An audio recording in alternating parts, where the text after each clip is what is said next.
শেষ পাতে চাটনি থাকলে খাওয়াটা কিন্তু সম্পূর্ণ হয়ে যায়। নমস্কার বন্ধুরা, বনশ্রীস কিচেন অ্যান্ড ব্লগস থেকে সবাইকে স্বাগত জানাই। এই সময় বাজারে প্রচুর কাঁচা আম পাওয়া যায়, আর কাঁচা আম দিয়ে আমের চাটনি খেতে কিন্তু অসাধারণ লাগে। তোমরা সকলেই বানিয়ে থাকো, আর আমি এই আমের চাটনিটা কিভাবে বানাই সেটাই তোমাদের সাথে শেয়ার করব। তাহলে চলো রেসিপিটি পুরো দেখার অনুরোধ রইল, আশা করি তোমাদের খুব ভালো লাগবে। আমের চাটনি বানানোর জন্য এখানে আমি 3টে কাঁচা আম নিয়ে নিয়েছি। এক একটা আমকে আমি 6 টুকরো করে নিয়েছি, আর ভালো করে আমগুলোকে আগে ধুয়ে তারপরে কেটেছিলাম, আর আটিটা বাদ দিয়ে দিয়েছি। আর আমগুলো কাটার পরেও আমি আরেকবার জল দিয়ে ধুয়ে নেব। ধুয়ে নিয়ে আমগুলোকে একটু ভাপিয়ে নেব।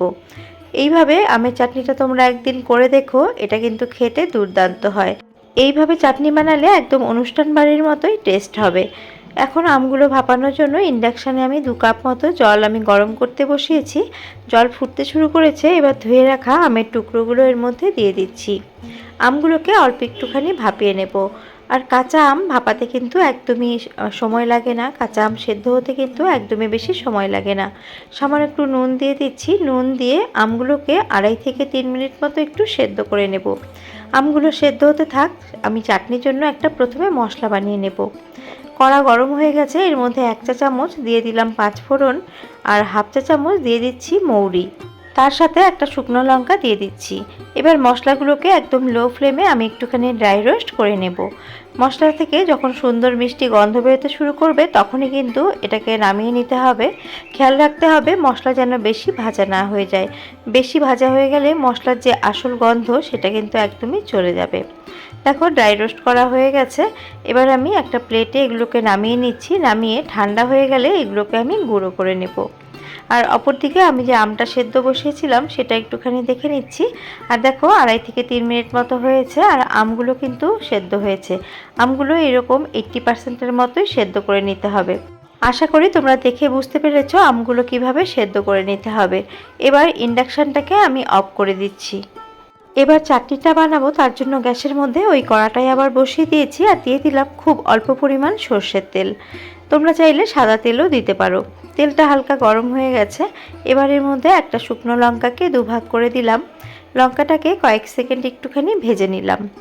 লঙ্কাটা হালকা করে ভাজার পরে এর মধ্যে হাফ চা চামচ দিয়ে দিলাম 5 ফোড়ন। এবার লঙ্কা এবং 5 ফোড়নটাকে কয়েক সেকেন্ড ভেজে নেব। লঙ্কা এবং 5 ফোড়ন থেকে মিষ্টি গন্ধ বেরোতে শুরু করেছে। এখন এর মধ্যে আমি দিয়ে দিচ্ছি জল। এটা নর্মাল টেম্পারেচারে থাকা জলই আমি ব্যবহার করেছি। তোমরা চাইলে আম সেদ্ধ করার জলটাও কিন্তু এর মধ্যে ব্যবহার করতে পারো। এবার কালারের জন্য খুব সামান্য একটু হলুদ গুঁড়ো এর মধ্যে দিয়ে দিলাম। দেখো হলুদ কিন্তু খুব অল্প পরিমাণেই দিতে হবে। আর দিয়ে দিচ্ছি 1/4 চা চামচের মতো নুন। নুনের পরিমাণটা তোমরা কতটা চাটনি বানাচ্ছ সেই হিসেব করে বাড়িয়ে বা কমিয়ে দেবে। গ্যাসের ফ্লেমটা এখন আমি হাই করে দিয়েছি যাতে জলটা তাড়াতাড়ি ফুটে ওঠে। আর এখন আমি এর মধ্যে দিয়ে দিচ্ছি হাফ কাপ বা হাফ বাটি চিনি। চিনির পরিমাণ আম কতটা টক সেই হিসেব করে বাড়িয়ে বা কমিয়ে নেবে। এখন চিনিটা গলে যাওয়া পর্যন্ত এটাকে ভালো করে একটুখানি ফুটিয়ে নেব। তবে ফুটিয়ে 1 তার বা 2 তারের কোনো শিরা করতে হবে না। নাড়াচাড়া করতে করতে চিনিটা গলে গেছে। চিনি গলে যাওয়ার পরে 2 মিনিট মতো আমি ফুটিয়ে নিয়েছি। এবার সেদ্ধ করে রাখা বা ভাপিয়ে নেওয়া আমগুলো আমি এর মধ্যে দিয়ে দেব।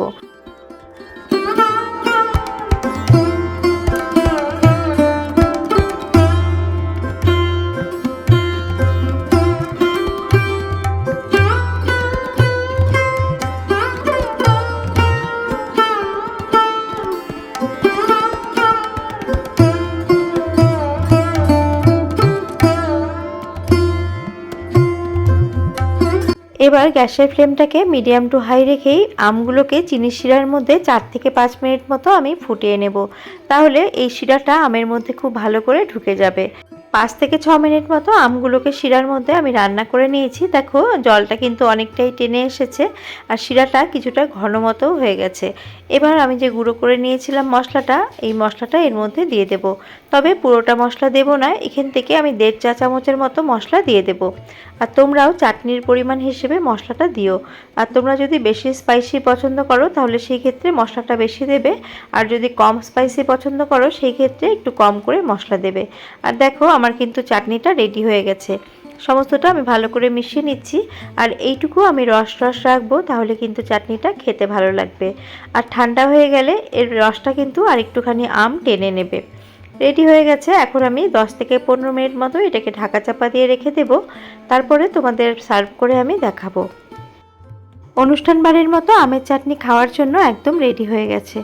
যদি কোনো নতুন বন্ধু প্রথমবার আমার চ্যানেলটিকে ভিজিট করো, তাহলে আমার চ্যানেলটিকে সাবস্ক্রাইব করার অনুরোধ রইল। আর মনে করে পাশে থাকা বেল আইকনটির অল প্রেস করে দিলে আমার নিত্য নতুন ভিডিওর আপডেট সবচেয়ে আগে তোমরা পেয়ে যাবে। আর পুরনো বন্ধু যারা সবসময় আমাকে সাপোর্ট করছো, তোমাদের জন্য অনেক অনেক ভালোবাসা। আমার আজকের রেসিপি তোমাদের কেমন লাগলো কমেন্ট করে জানিও। তোমাদের একটি কমেন্টে আমাদের ভিডিও করার উৎসাহ কিন্তু বহুগুণে বাড়িয়ে দেয়। আর ভালো লেগে থাকলে তোমরা একদিন হলেও এইভাবে বানিয়ে খেও।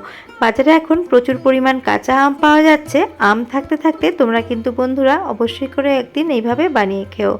বেশি ভালো লেগে থাকলে ফ্রেন্ডস আর ফ্যামিলির সাথে শেয়ার করার অনুরোধ রইল। আবারও আমি হাজির হয়ে যাব অন্য কোনো রেসিপি নিয়ে বা ব্লগস নিয়ে। আজ এই পর্যন্তই। নমস্কার।